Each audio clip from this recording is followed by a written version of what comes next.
ओम श्री सद्गुरुवे नमः। ओम नमो भगवते वासुदेवाय।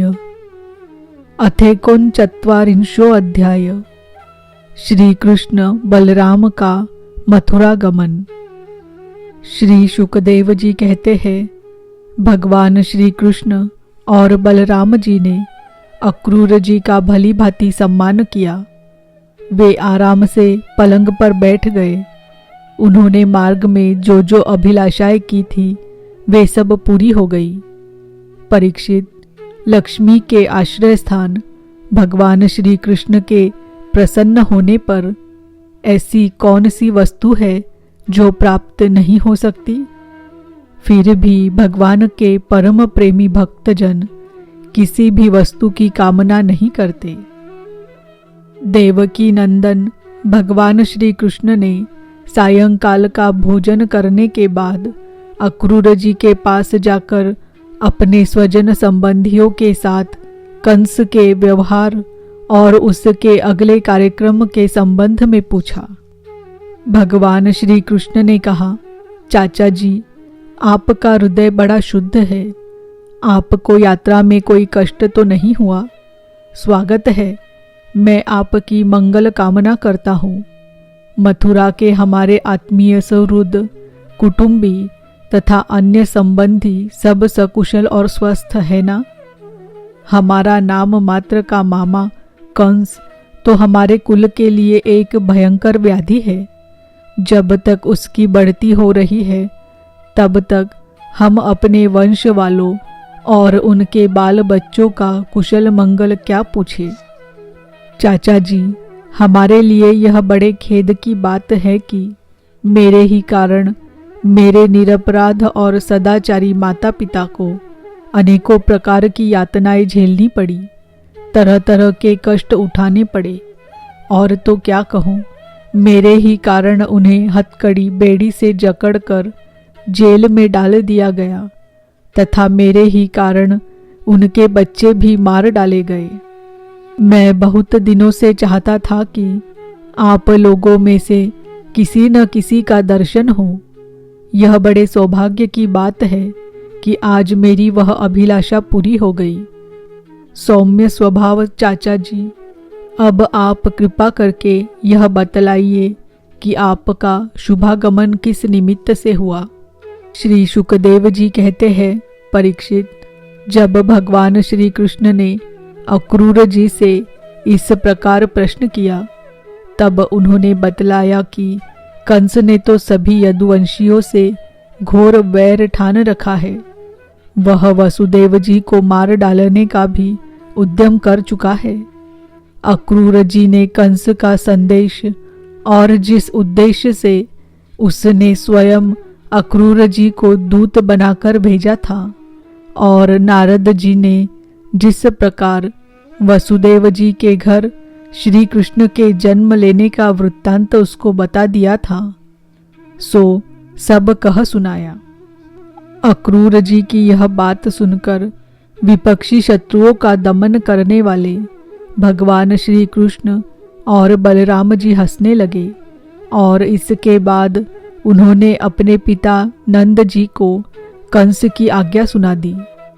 तब नंद बाबा ने सब गोपों को आज्ञा दी कि सारा गोरस एकत्र करो, भेंट की सामग्री ले लो और छकड़े जोड़ो। कल प्रातः काल ही हम सब मथुरा की यात्रा करेंगे और वहां चलकर राजा कंस को गोरस देंगे। वहां एक बहुत बड़ा उत्सव हो रहा है। उसे देखने के लिए देश की सारी प्रजा इकट्ठी हो रही है। हम लोग भी उसे देखेंगे। नंद बाबा ने गांव के कोतवाल के द्वारा यह घोषणा सारे व्रज में करवा दी। परीक्षित, जब गोपियों ने सुना कि हमारे मनमोहन श्याम सुंदर और गौर सुंदर बलराम जी को मथुरा ले जाने के लिए अक्रूर जी व्रज में आए हैं, तब उनके हृदय में बड़ी व्यथा हुई। वे व्याकुल हो गई। भगवान श्री कृष्ण के मथुरा जाने की बात सुनते ही बहुतों के हृदय में ऐसी जलन हुई कि गर्म सांस चलने लगी, मुख कमल कुम्हला गया। भगवान के स्वरूप का ध्यान आते ही बहुत सी गोपियों की चित्तवृत्तियां सर्वथा निवृत्त हो गई, मानो वे समाधिस्थ आत्मा में स्थित हो गई हो और उन्हें अपने शरीर और संसार का कुछ ध्यान ही न रहा। बहुत सी गोपियों के सामने भगवान श्री कृष्ण का प्रेम, उनकी मंद मंद मुस्कान और हृदय को स्पर्श करने वाली विचित्र पदों से युक्त मधुर वाणी नाचने लगी। वे उसमें तल्लीन हो गई, मोहित हो गई। गोपियाँ मन ही मन भगवान की लटकीली चाल, भावभंगी, प्रेम भरी मुस्कान, चितवन, सारे शोकों को मिटा देने वाली ठिठोलियाँ तथा उदारता भरी लीलाओं का चिंतन करने लगी और उनके विरह के भय से कातर हो गई। उनका हृदय, उनका जीवन, सब कुछ भगवान के प्रति समर्पित था। उनकी आंखों से आंसू बह रहे थे। वे झुंड की झुंड इकट्ठी होकर इस प्रकार कहने लगी।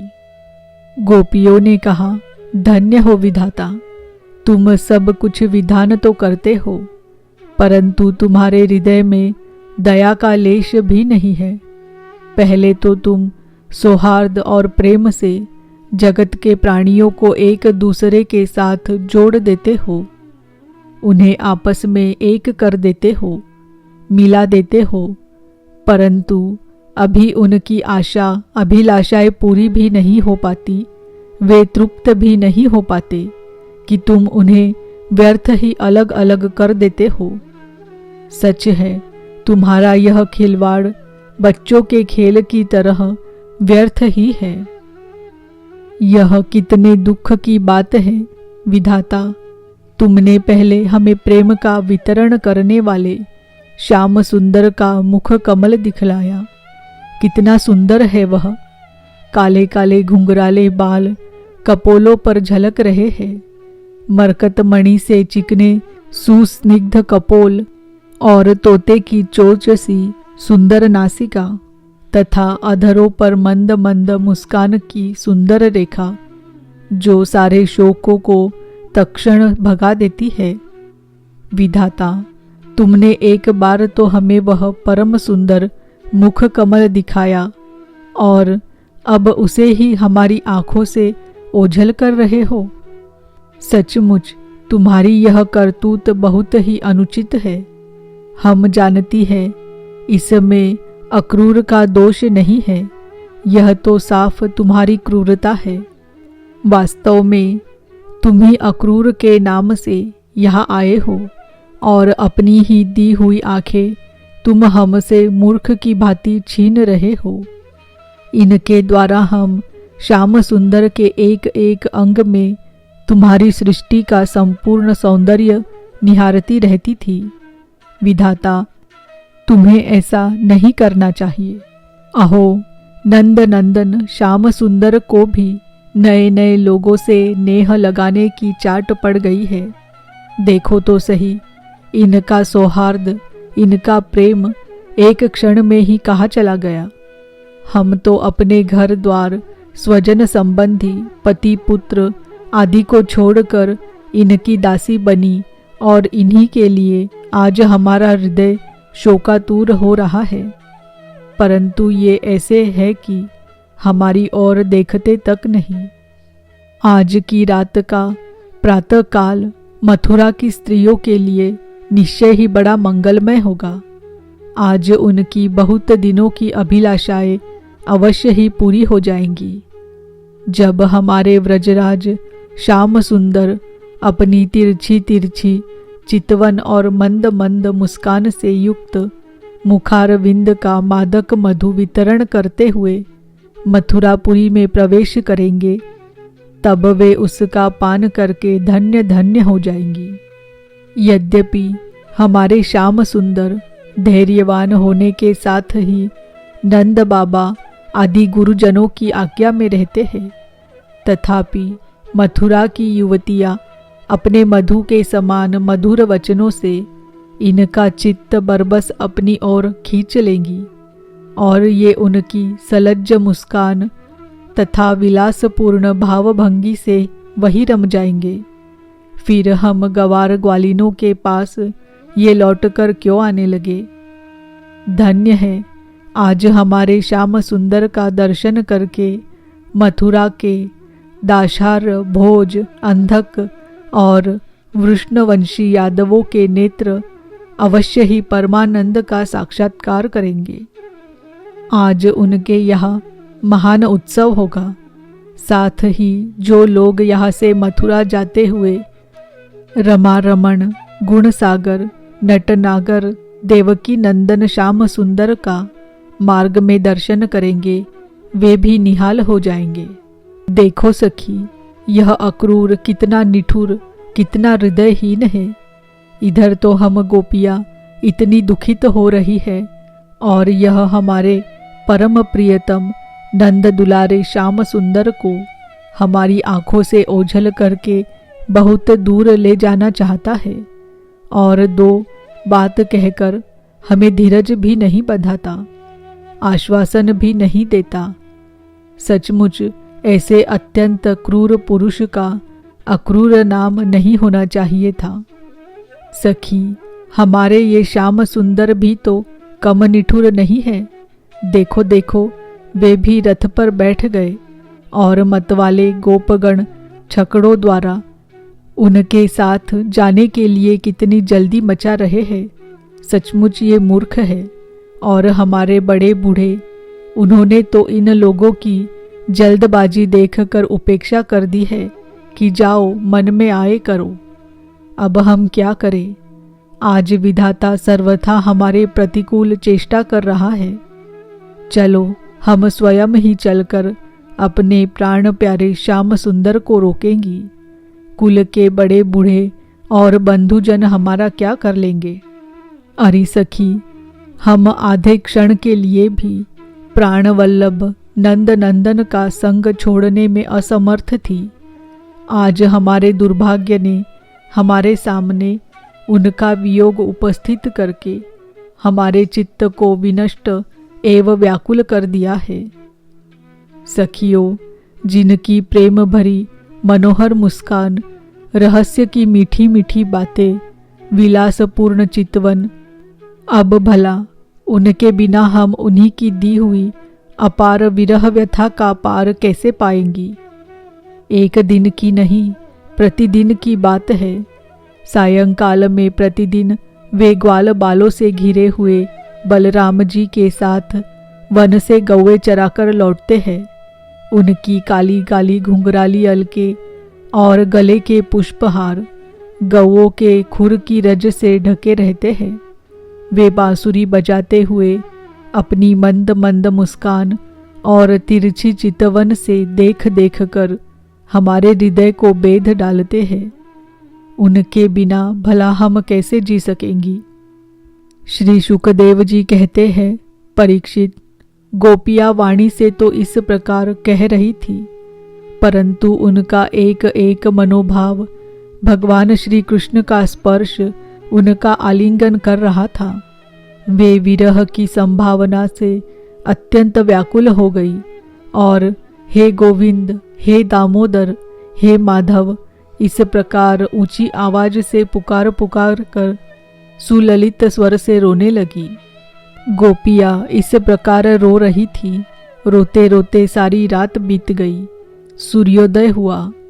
अक्रूर जी संध्या वंदन आदि नित्य कर्मों से निवृत्त होकर रथ पर सवार हुए और उसे हाँक ले चले। नंद बाबा आदि गोपों ने भी दूध, दही, मक्खन, घी आदि से भरे मटके और भेंट की बहुत सी सामग्रियां ले ली तथा वे छकड़ों पर चढ़कर उनके पीछे पीछे चले। उसी समय अनुराग के रंग में रंगी हुई गोपियां अपने प्राण प्यारे श्री कृष्ण के पास गई और उनकी चितवन मुस्कान आदि निरख कर कुछ कुछ सुखी हुई। अब वे अपने प्रियतम श्याम सुंदर से कुछ संदेश पाने की आकांक्षा से वही खड़ी हो गई।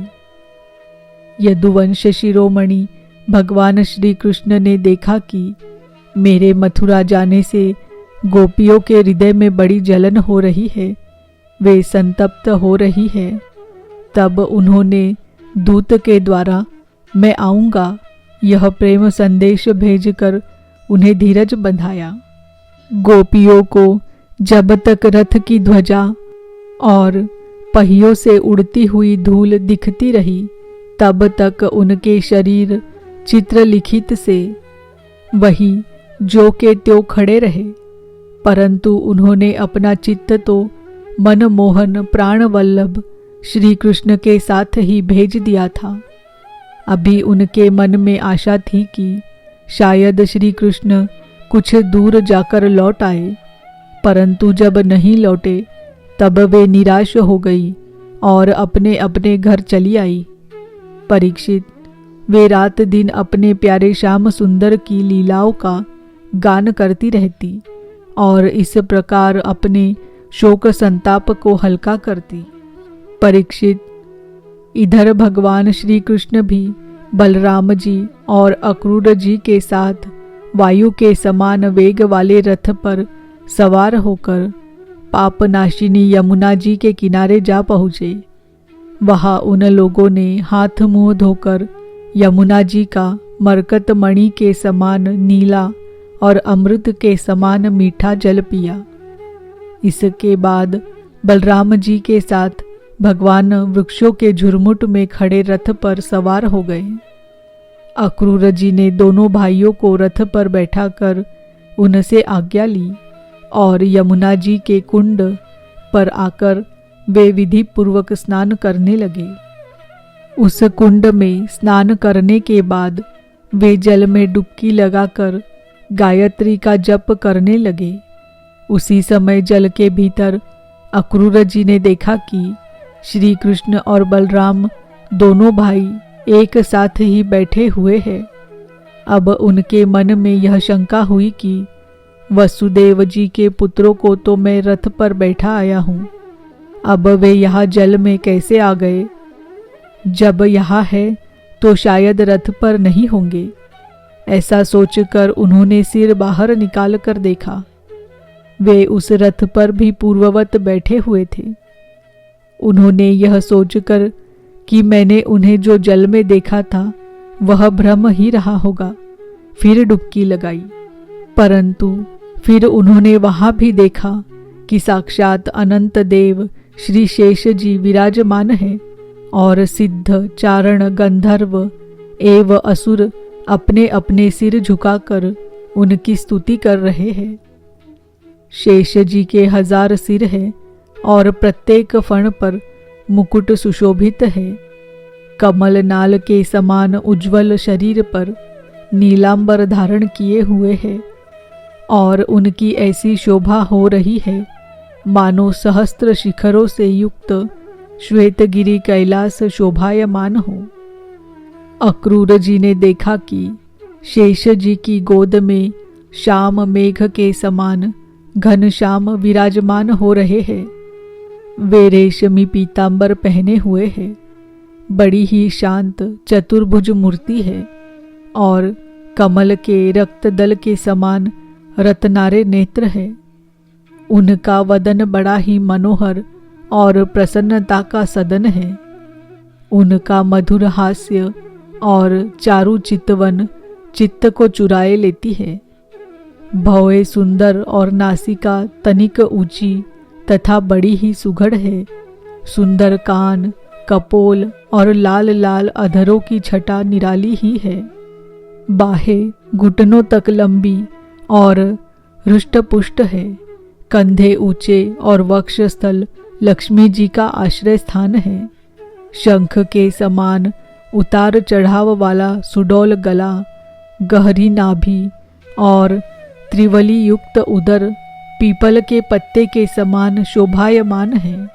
थूल कटि प्रदेश, हाथी की सूंड के समान जांघें, सुंदर घुटने एवं पिंडलिया है। एडी के ऊपर की गांठें उभरी हुई है और लाल लाल नखों से दिव्य ज्योतिर्मय किरणें फैल रही है। चरण कमल की अंगुलियां और अंगूठे नई और कोमल पंखुड़ियों के समान सुशोभित है। अत्यंत बहुमूल्य मणियों से जड़ा हुआ मुकुट, कड़े, बाजू बंद, करधनी, हार, नुपुर और कुंडलों से तथा यज्ञोपवीत से वह दिव्य मूर्ति अलंकृत हो रही है। एक हाथ में पद्म शोभा पा रहा है और शेष 3 हाथों में शंख, चक्र और गदा, वक्षस्थल पर श्रीवत्स का चिन्ह, गले में कौस्तुभ मणि और वनमाला लटक रही है।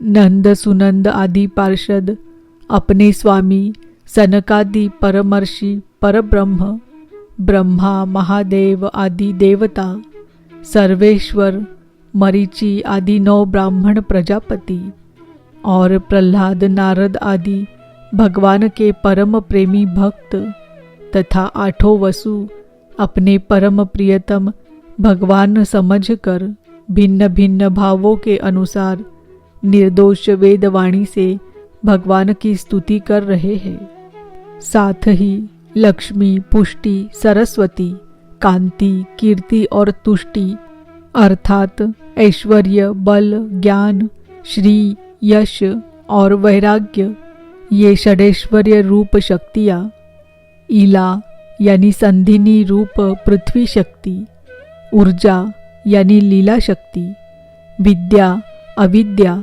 यानी जीवों के मोक्ष और बंधन में कारण रूपा बहिरंग शक्ति, लादिनी, संवित यानी अंतरंगा शक्ति और माया आदि शक्तियाँ मूर्तिमान होकर उनकी सेवा कर रही है। भगवान की यह झांकी निरख कर अक्रूर जी का हृदय परमानंद से लबालब भर गया। उन्हें परम भक्ति प्राप्त हो गई। सारा शरीर हर्षावेश से पुलकित हो गया। प्रेम भाव का उद्रेक होने से उनके नेत्र आंसू से भर गए। अब अक्रूर जी ने अपना साहस बटोर कर भगवान के चरणों में सिर रखकर प्रणाम किया और वे उसके बाद हाथ जोड़कर बड़ी सावधानी से धीरे धीरे गदगद स्वर से भगवान की स्तुति करने लगे। इति श्रीमद्भागवते महापुराणे पारमहंस्यां संहितायां दशम स्कंधे पूर्वार्धे क्रूर प्रतियाने 39 अध्याय। ओम नमो भगवते वासुदेवाय। ओम नमो भगवते वासुदेवाय। ओम नमो भगवते वासुदेवाय।